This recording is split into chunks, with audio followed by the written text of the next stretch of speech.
Hello, my name's Yvette and I am an English tutor at the Writing Center. Hi, and my name is Priscilla, and I'm also an English tutor at the Writing Center. Today, we're going to go over how you can become a successful online student. So the first thing we're going to go over is synchronous versus asynchronous learning.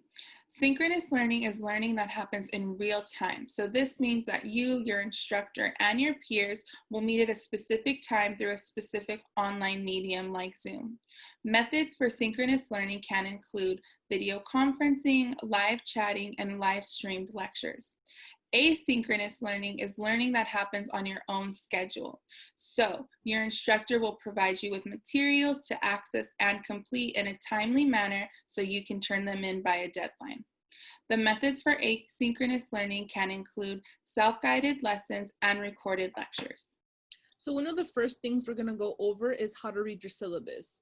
So this is an example of what your syllabus might look like. Things that are included in your syllabus will be the name of the class you're taking, your professor's name, how to reach them, texts that are required, exams, deadlines, things like that. So this is how we suggest you break down reading the syllabus. Go ahead and read a section at a time. Reread the sections that you don't understand.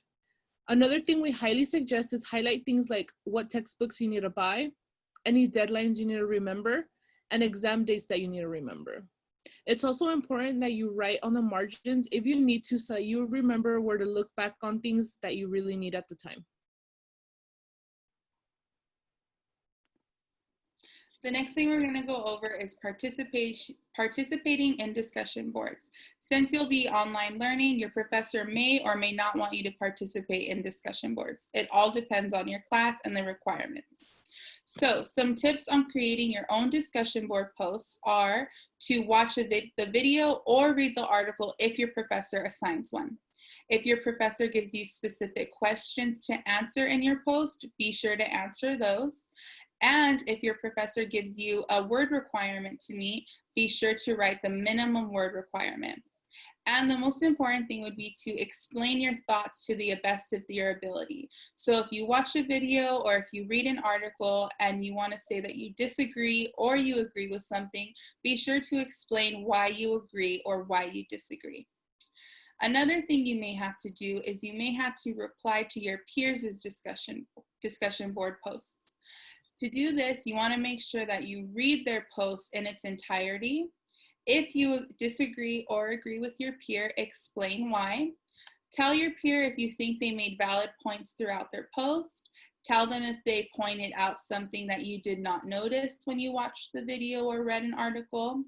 And let them know if they clarified something that was confusing for you. So this is an example of a discussion board.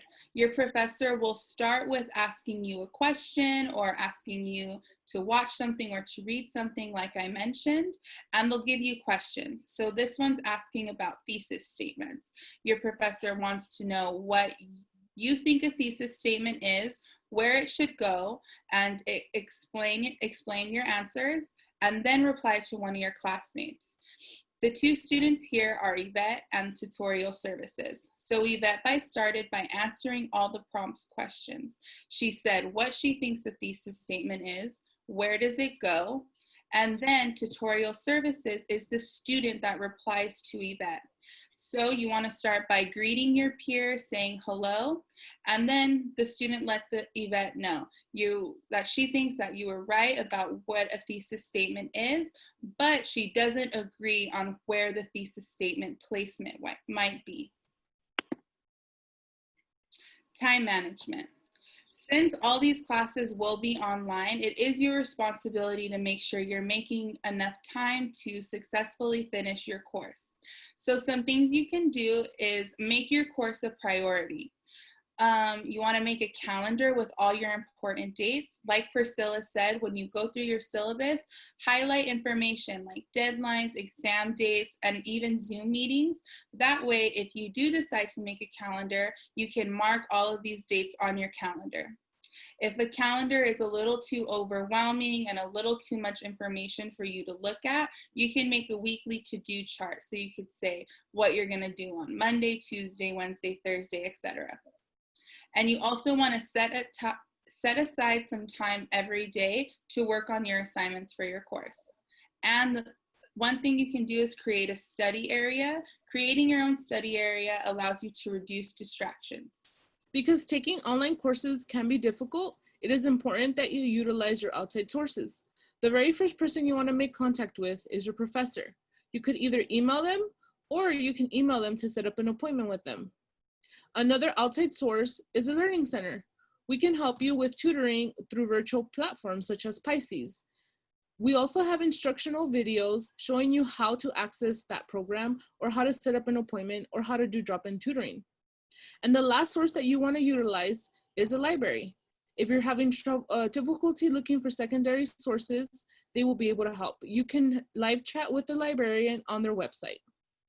If you have any further questions, feel free to email us, or you can reach out to us at our Learning Center Virtual Help Desk.